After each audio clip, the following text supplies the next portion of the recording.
It was the evening of August 12, 2015, and everything at the port of Tianjin seemed normal. Various chemicals and goods were stored on site, waiting to be imported and exported from the Binhai New Area Economic Zone in China.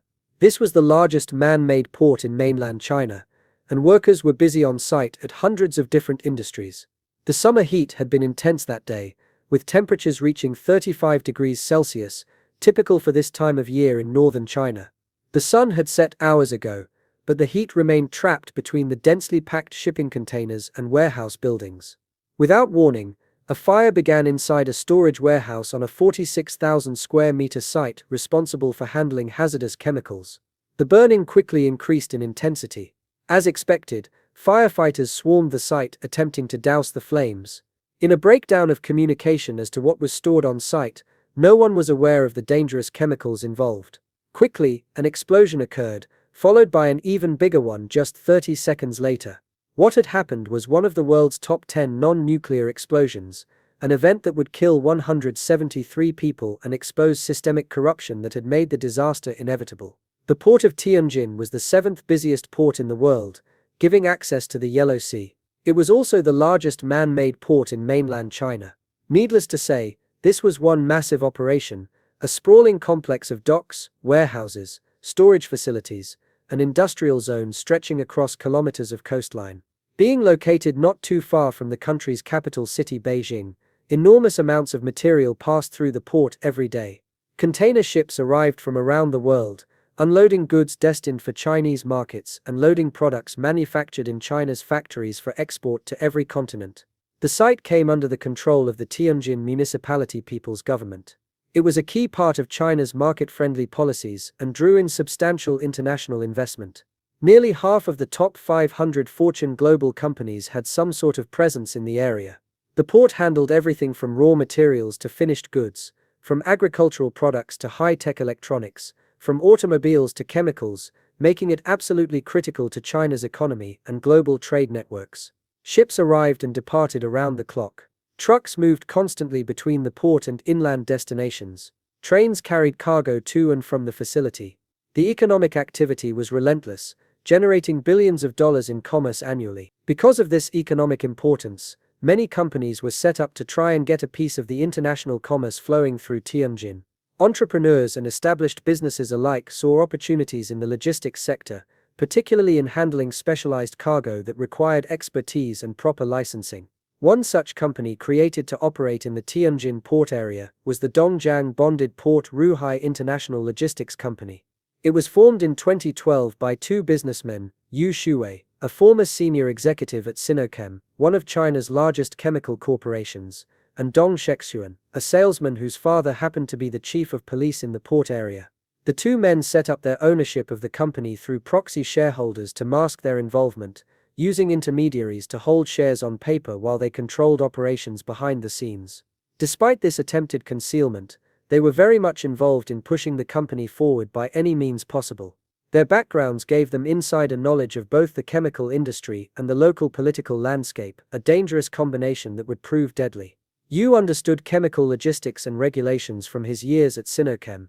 Dong had connections through his father to the law enforcement and regulatory agencies that were supposed to oversee companies like Ruhai. The company was designed to offer expedited customs and shipping for dangerous goods, operating faster than state-run entities by leaning on their connections within the industry. In the world of international logistics, speed is money. Every day of delay costs businesses revenue. Every hour that cargo sits waiting for clearance is an hour that products aren't reaching customers, that capital is tied up in inventory, that competitors might be gaining market share. Where official channels moved slowly through proper procedures and safety checks, carefully verifying documentation and ensuring compliance with regulations, Ruhai moved fast. They promised efficiency that state-run competitors couldn't match, and clients flocked to them for exactly that reason. Companies dealing with hazardous chemicals that needed quick turnaround found in Ruhai a willing partner who could get things done without the bureaucratic delays that normally accompanied handling dangerous goods. An 11-acre site was acquired next to a new vehicle storage area, a location that seemed ideal for the company's purposes. It was far too close to residential areas for storage of deadly chemicals at just 500 meters away, at least in the opinion of the first consultant the company called in for an environmental impact assessment.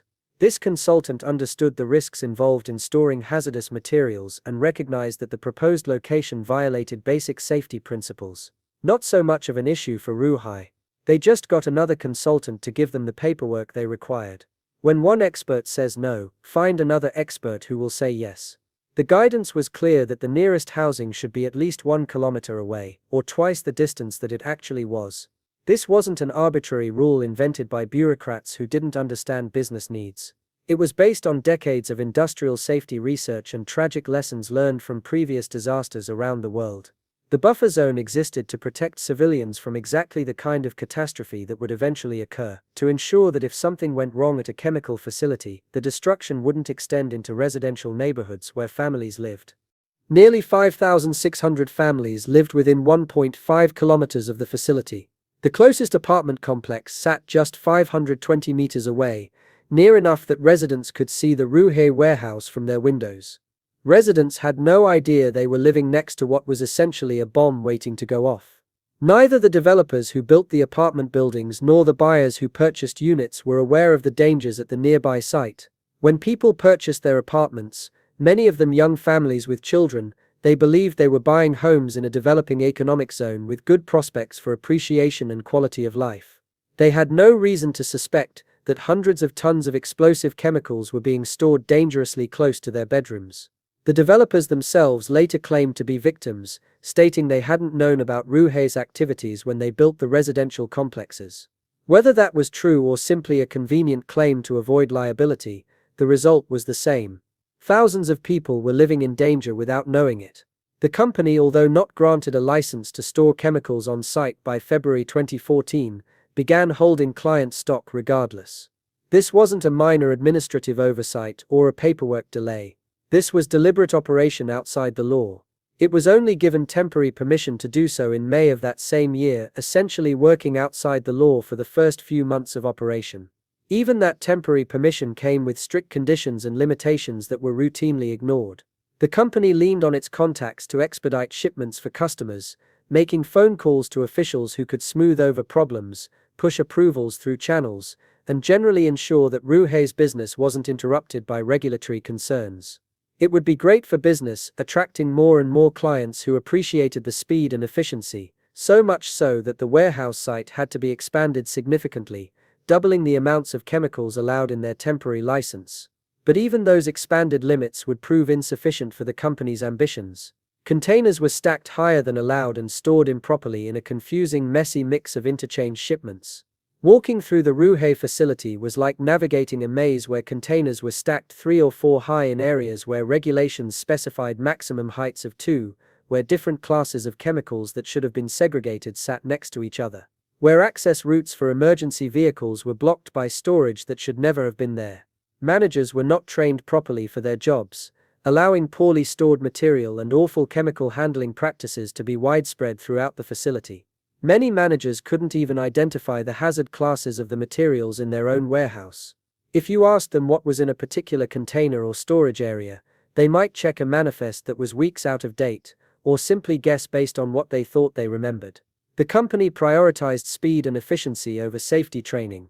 Why spend time and money on extensive employee education when those same employees could be processing shipments and generating revenue?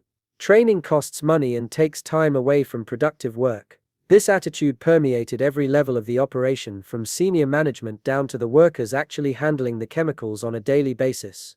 Some of the chemicals that passed through the site were compressed and liquefied flammable gases that could explosively decompress if containers were damaged or exposed to heat. Flammable liquids that could ignite from a spark or heat source. Flammable solids that required careful temperature control to prevent spontaneous combustion, and perhaps most dangerously, materials that could spontaneously combust when in contact with water, including sulfur and calcium carbide. These chemicals were critically important to know about, especially when dealing with firefighting activities. Calcium carbide, when it contacts water, produces acetylene gas through an immediate and vigorous chemical reaction. The chemical equation is simple, but the results are dramatic. Acetylene gas is not only highly flammable, but also explosive in the right concentrations. Firefighters spraying water on calcium carbide would be unknowingly creating a bomb, generating clouds of explosive gas that would then mix with air and wait for an ignition source. On top of the explosive materials, the site moved toxic chemicals such as sodium cyanide, one of the most lethal poisons known to science. Sodium cyanide interferes with cellular respiration at a fundamental level, preventing cells from using oxygen even when oxygen is present.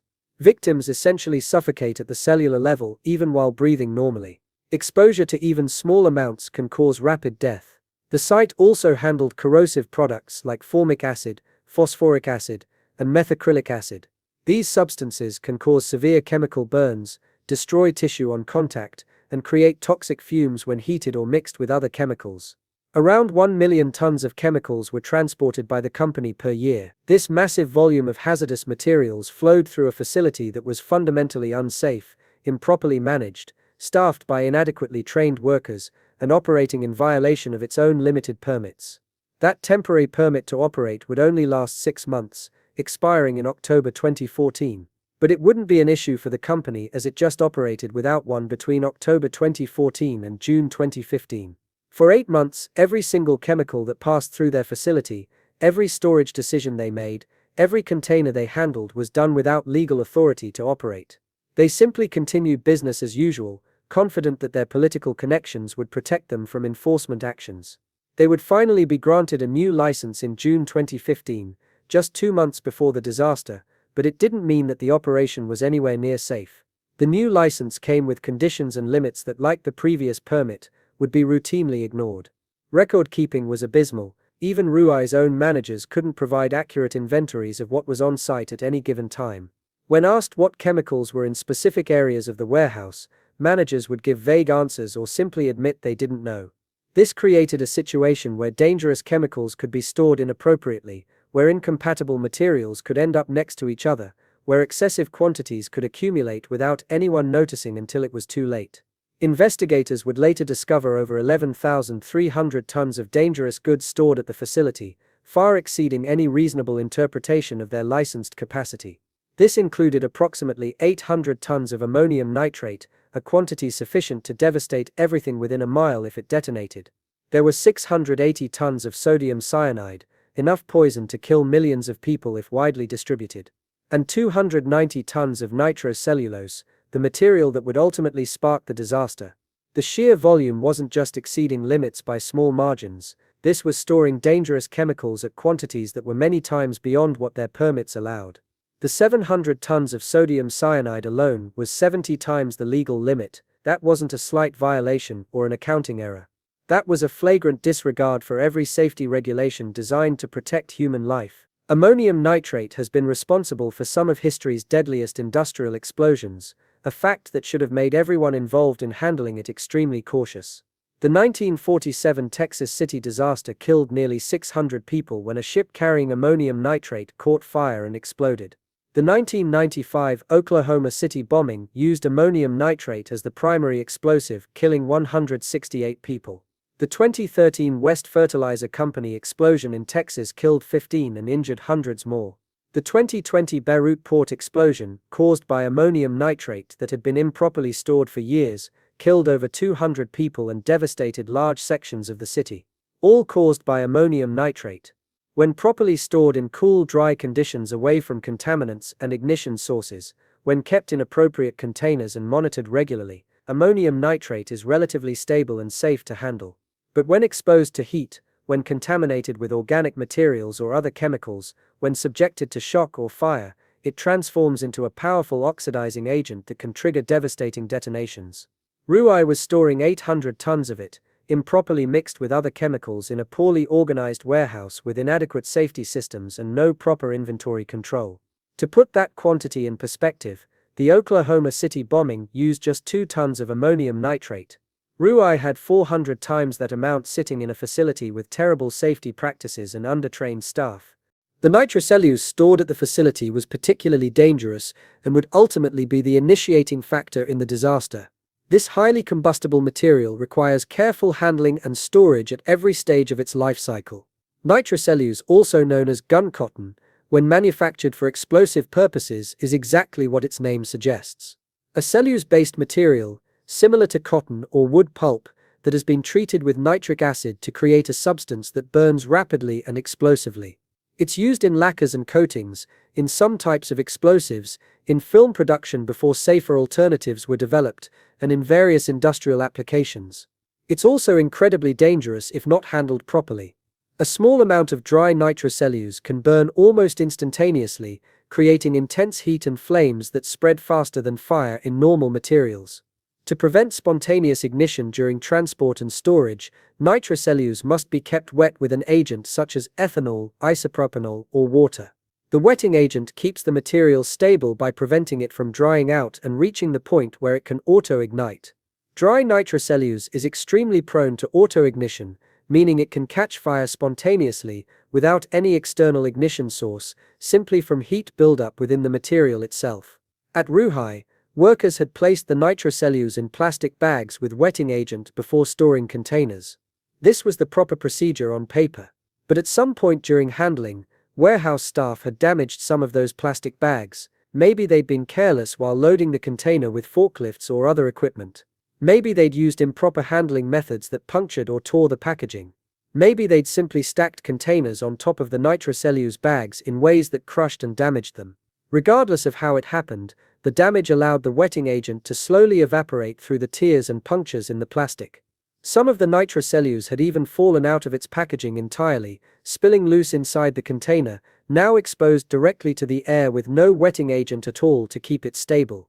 This created a ticking time bomb. As long as the wetting agent remained, the material was relatively safe. But once it dried out, spontaneous ignition became not just possible but increasingly likely with each passing day.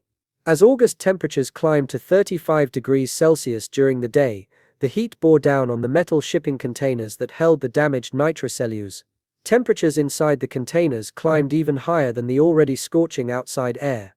Metal containers in direct sunlight can reach internal temperatures of 50 or 60 degrees Celsius, hot enough to cook food or, in this case, to accelerate the evaporation of wetting agents from damaged chemical packaging. The remaining wetting agent in the damaged bags evaporated faster in the heat. The nitrocellulose dried out progressively. The chemical structure of the material became increasingly unstable as moisture left and the treated cellulose was exposed to air and heat.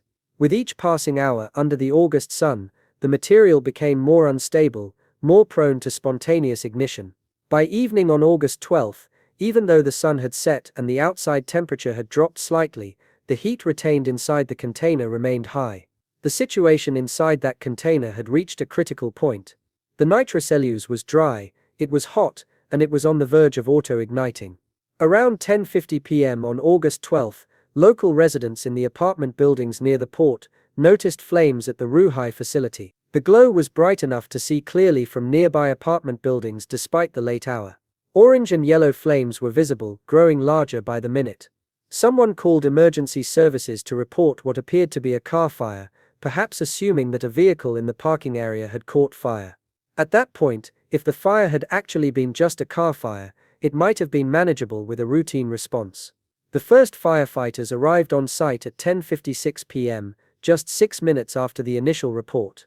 That response time was actually impressive, showing that at least the emergency dispatch system was functioning efficiently, and that fire stations were positioned well to respond to incidents at the port. However, accessing the actual fire proved immediately difficult. The site was a maze of overstacked shipping containers and improperly stored chemical drums that created barriers and obstacles.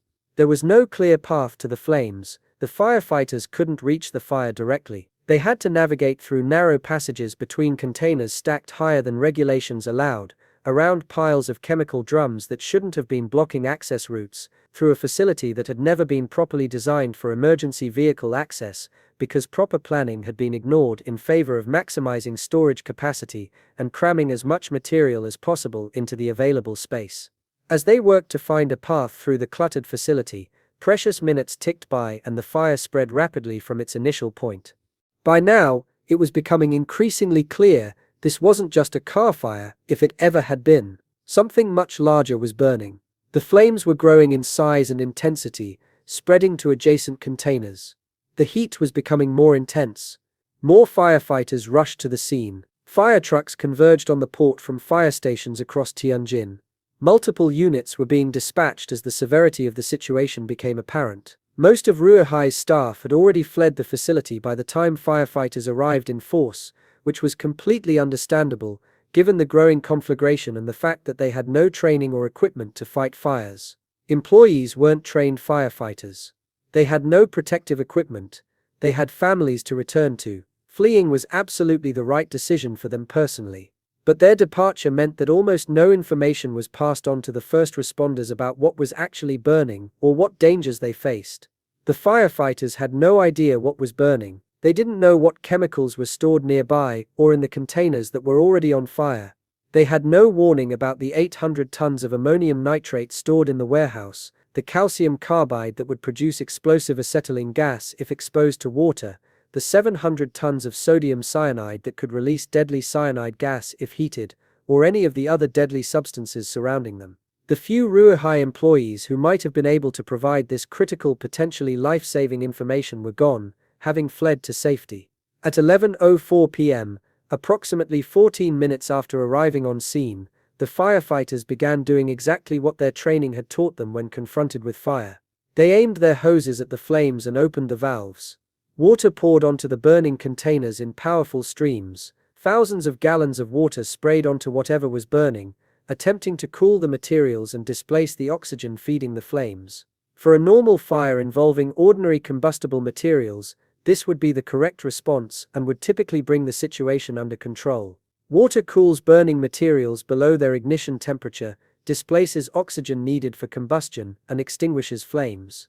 It's the fundamental approach to firefighting that has worked for centuries. But these weren't normal circumstances. These weren't normal materials. This wasn't a fire that could be safely fought with water. The water was hitting materials that reacted violently with moisture. Calcium carbide, stored somewhere in the burning area, when exposed to water produces acetylene gas through an immediate and vigorous chemical reaction. The calcium carbide was essentially converting water into explosive fuel. The acetylene gas was building up in the area, mixing with air, reaching concentrations that were highly explosive. Any spark, any flame, any source of ignition could trigger a devastating explosion. The firefighters were unknowingly feeding the fire and creating the conditions that would make an explosion increasingly inevitable. The flames continued spreading despite the water being poured onto them, or perhaps in some areas because of it. More containers caught fire. The heat intensified dramatically as more materials became involved in the conflagration. Chemicals began reacting with each other as containers ruptured from the heat and mixed their contents in uncontrolled ways. Oxidizers met flammable materials, creating intensely hot reactions. Acids mixed with bases in violent neutralization reactions that generated heat. Water-reactive substances encountered the thousands of gallons of water being sprayed by firefighters. Every safety protocol that should have kept incompatible chemicals separated was now meaningless as the fire destroyed container walls and mixed everything together in a deadly chemical soup. At 11:34 p.m., roughly 30 minutes after firefighters had begun their response and approximately 44 minutes after the first report of fire, the first explosion occurred. The blast registered as a magnitude 2.3 earthquake on seismographs located miles away, powerful enough to be detected by scientific instruments designed to measure geological events. The energy release was equivalent to approximately 3 tons of TNT detonating simultaneously in a single point. The shock wave radiated outward from the explosion at supersonic speed, moving faster than sound itself. The firefighters closest to the blast, those who had been working to get water onto the fire, were knocked off their feet instantly, thrown through the air like ragdolls by forces they had no way to resist. Some were thrown dozens of meters. Debris flew in all directions like shrapnel from a bomb. Chunks of metal from exploded containers, pieces of other containers torn apart by the blast, burning materials, chemical drums, all became deadly projectiles launched by the explosion's force at lethal velocities. The explosion shattered windows in nearby buildings. People in their apartments, preparing for bed or already asleep in their beds, were suddenly thrown into chaos as their windows exploded inward without warning. Car alarms began wailing across the area as the shock wave triggered their sensors. The ground shook violently enough that many people initially thought they were experiencing an earthquake. People stumbled, grabbed onto furniture and walls to steady themselves. For those first few seconds after the explosion, total confusion reigned. No one knew what had just happened. Was it an earthquake? A bomb? A terrorist attack? An accident? The lack of immediate information added to the panic and fear. But the first explosion, as devastating as it was, had only made the situation exponentially worse rather than relieving pressure or ending the incident. The blast tore open more containers, exposing even more chemicals to fire and moisture. Containers that had been intact were now ruptured. Materials that had been sealed were now exposed. Ammonium nitrate that had been relatively stable in sealed containers, protected from heat and contamination, was now exposed to the intense heat of the ongoing fire, to contamination from other chemicals, to moisture from firefighting water. The conditions for a much larger explosion were being rapidly created. The 800 tons of ammonium nitrate was heating up, beginning to decompose, starting to detonate.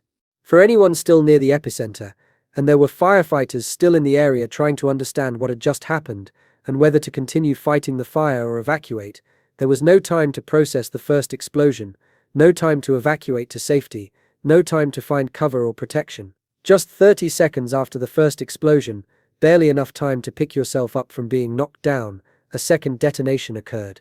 This one was catastrophically larger. The blast registered as a magnitude 2.9 earthquake, 10 times more powerful than the first explosion based on the logarithmic earthquake scale.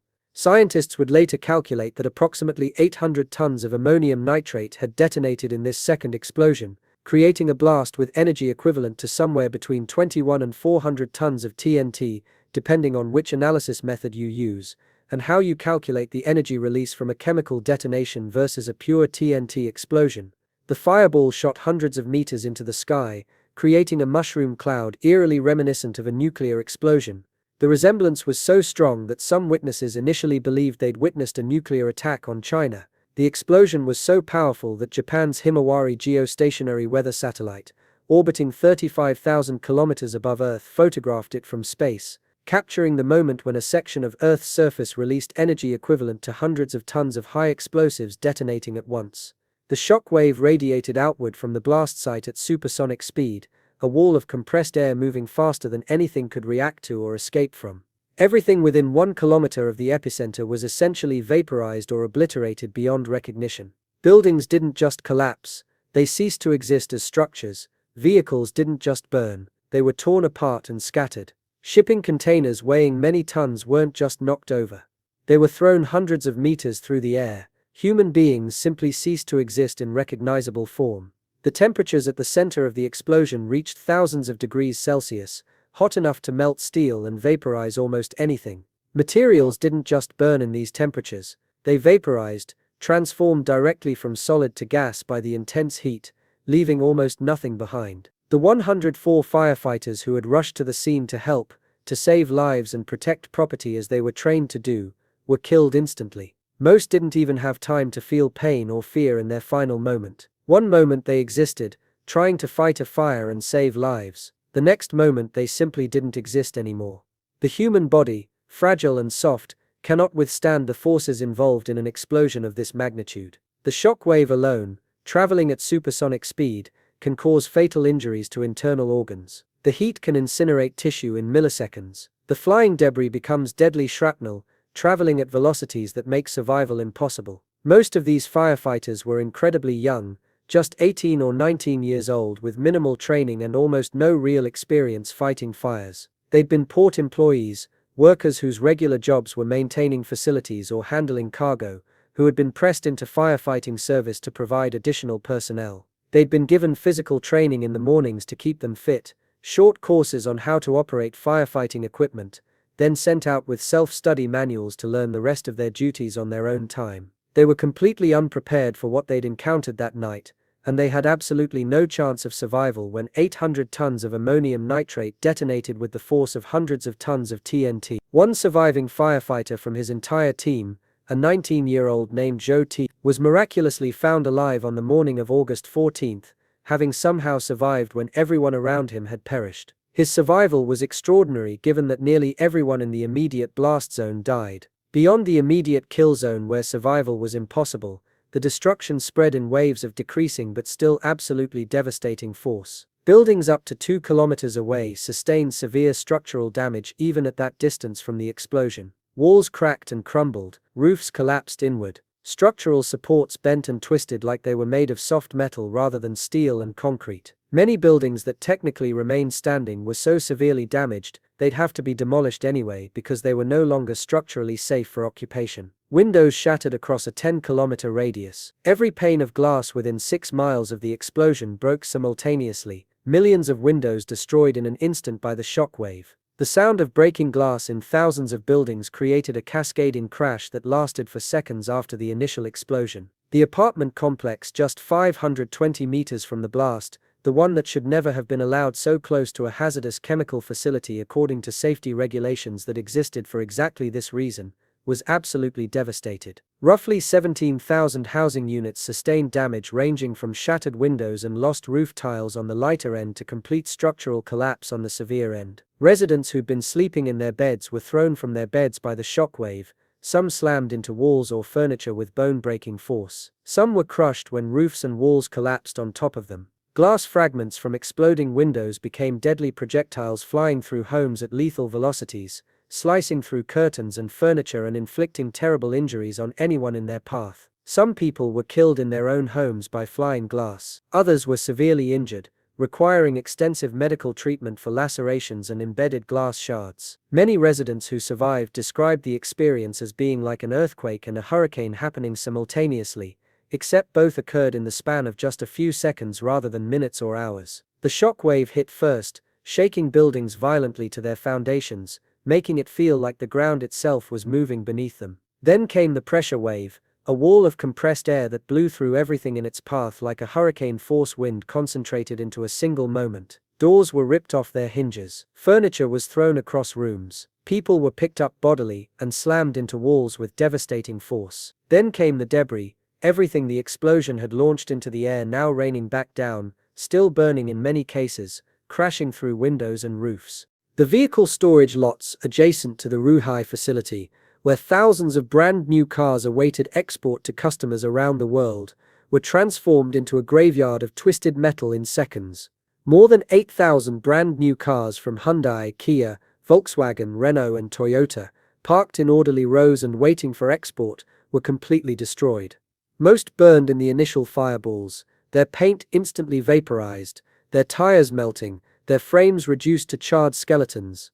Others were crushed by falling debris or thrown by the blast forces, tossed through the air and landing dozens or hundreds of meters from where they'd been parked. Aerial photographs taken the next day showed rows upon rows of burned and mangled vehicles stretching to the horizon, a scene of devastation that looked more like a battlefield after intense combat than a commercial port facility.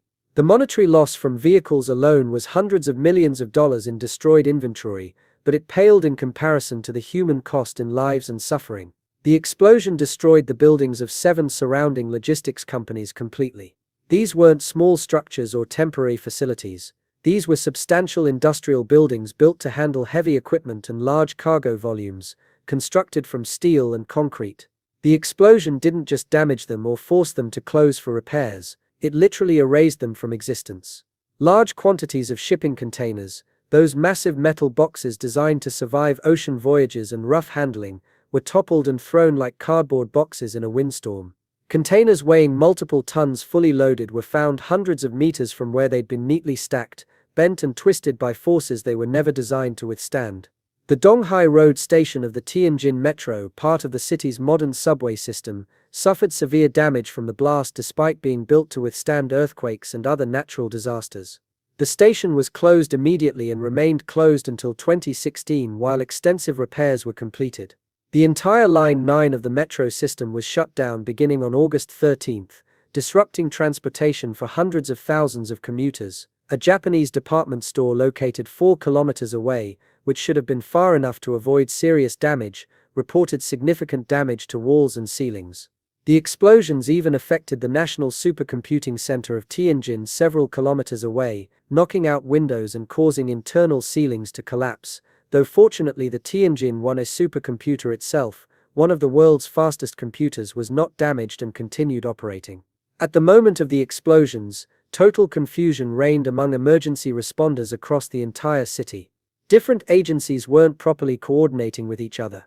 Radio communications were disrupted by the damage and by the sheer volume of emergency calls flooding the system. Many first responders didn't immediately know where the explosion had originated because witnesses from different parts of the city all reported seeing and feeling blasts. The firefighters and police officers who'd been near the site were dead or severely injured, unable to radio back information about what had happened. Those arriving from farther away couldn't determine how many people were killed or missing. They had no accurate assessment of the scale of destruction they were facing. The chaos was compounded dramatically by the fact that many emergency workers who rushed to the site weren't equipped with proper protective equipment because they didn't know they were dealing with toxic chemicals, only that there had been massive explosions. As wounded survivors were found in the rubble and evacuated to hospitals, fires continued burning across the disaster site. The initial explosions had ruptured countless containers and scattered their contents across a wide area. Different chemicals mixed together in the debris, creating ongoing reactions. Some materials continued burning, fed by their own chemical energy rather than needing oxygen. Others released toxic fumes without actually burning. On August 13, military personnel began arriving to assist with search and recovery operations. The People's Liberation Army brought in specialized disaster response units trained for exactly these kinds of emergencies. Bulldozers and heavy equipment were transported to the site to begin the massive cleanup operation, but by the afternoon of August 13, less than 24 hours after the explosions, all firefighting operations had to be suspended entirely. It was simply too dangerous to continue without better information. Chemical experts needed to assess the site and determine exactly what was still burning before anyone could safely approach to extinguish the remaining fires. This decision was controversial because fires were still burning and toxic chemicals were still being released into the air, but the risk of triggering another explosion or exposing firefighters to deadly chemicals was deemed too high to continue operations without proper assessment. Over 200 nuclear and biochemical experts began arriving in Tianjin from across China and from international organizations. A team from the International Atomic Energy Agency came to assess whether any radioactive materials had been stored on site, a legitimate concern given the poor record-keeping and the presence of many unknown materials. The Chinese government set up 12 temporary monitoring stations around the blast site to continuously test air quality and provide real-time data on contamination levels. The readings were deeply concerning. Above normal levels of various pollutants were being detected even at significant distances from the explosion site, suggesting widespread contamination. The scale of the chemical contamination quickly became horrifyingly apparent as teams began systematic surveying of the area. At least 700 tons of sodium cyanide had been stored at the Ruai facility, 70 times the legal limit for such storage. Sodium cyanide is one of the most lethally toxic substances known to science. A dose of just 200 to 300 milligrams, less than the weight of a paperclip, can kill an adult human. The facility had been storing 700,000 kilograms of this deadly poison. Now hundreds of tons of it were scattered across the blast site, pulverized into dust by the explosions, mixed with debris seeping into the ground, running off into waterways with every rain. Testing revealed sodium cyanide in the sewer system at concentrations well above safe limits, meaning the poison was spreading through underground infrastructure. A nearby drainage outlet that fed into the ocean was immediately closed to prevent marine contamination, but damage had already been done. Within 500 meters of the explosion site, air quality monitors detected dangerous levels of sulfur dioxide, carbon monoxide, and nitrogen oxides, all toxic gases that can cause severe respiratory damage and death in sufficient concentrations. Fortunately, the levels detected conformed with national safety standards at distances beyond 500 meters, meaning the immediate area was contaminated, but the gases weren't spreading to dangerous levels across the broader city. 2 kilometers from the site, gases were undetectable, suggesting the contamination was relatively localized though still affecting a significant area. When the first rains arrived on August 18, 6 days after the explosions, residents discovered a new horror. White chemical foam covered the streets, appearing suddenly as rainwater mixed with chemical residue left by the explosions. Citizens walking through the rain or coming into contact with the foam reported burning sensations on their skin. Some developed painful rashes on sensitive areas where the contaminated rainwater had made contact. Parents kept their children indoors, terrified of what the chemically contaminated rain might do to them. The sight of white foam covering streets and sidewalks was deeply unsettling, a visible reminder that the environment itself had been poisoned. The Environmental Protection Board attempted to reassure the public that the rain was not directly harmful to health, but in almost the same breath advised people to avoid exposure to the rain due to traces of cyanide dust reacting with water to form hydrogen cyanide gas. This contradiction didn't inspire public confidence. Normal rain doesn't cause chemical burns. Normal rain doesn't create white foam in the streets. Normal rain doesn't require government warnings to stay indoors. On August 20th, 8 days after the disaster, thousands of dead fish washed up on riverbanks 6 kilometers from the explosion site, fueling intense fears of widespread water contamination that might affect drinking water supplies. Officials rushed to downplay the fears, claiming that tests showed there were not high levels of cyanide in the river and that the fish likely died from oxygen depletion rather than chemical poisoning, but the public's trust in official statements had already been severely damaged. More precipitation throughout the remainder of August brought recurring complaints of skin irritations from volunteers and journalists working in the affected areas. Every time it rained, people reported new problems. The white foam appeared again with each rainfall like a recurring nightmare. Deng Xiaowen, director of Tianjin's Environmental Monitoring Center, insisted that the foam was a normal phenomenon when rain falls, and similar things have occurred before, but this statement did little to reassure a traumatized population. The official death toll stood at 173 killed and 797 injured. Of the 173 dead, 104 were firefighters. 11 police officers were also among the dead. However, there were persistent questions about whether these numbers represented the full truth. The South China Morning Post cited a Tianjin police source claiming that officers had been instructed to remove bodies from the scene to deliberately understate the official death toll, which angered the Tianjin government when the claim was published. The aftermath revealed cascading failures and corruption at every level. Yang Dongliang, director of the State Administration of Work Safety, was placed under investigation. He'd served as Tianjin's vice mayor for 11 years and had issued an order in 2012 loosening rules for handling hazardous substances. The investigation into Rui Hai's ownership revealed a web of political connections. Yu Shui had used his Sinochem background to navigate regulations. Dong Shexuan was the son of the former police chief. These connections explained how they'd gotten away with violations for so long. On August 27, police arrested 12 people. On February 5, 2016, the government released its investigation report concluding that the fire started through autoignition of nitrocellulose. On November 8, 2016, courts sentenced 49 people. Yu Shui received a death sentence with reprieve, meaning life imprisonment. The total cost was staggering. Beyond 173 deaths, 304 buildings destroyed, 12,428 vehicles damaged, the supply chain disruption cost businesses $9 billion. Families of dead firefighters received 2.3 million yuan. After the list was published, multiple ambulances had to be deployed because family members suffered heart attacks from shock.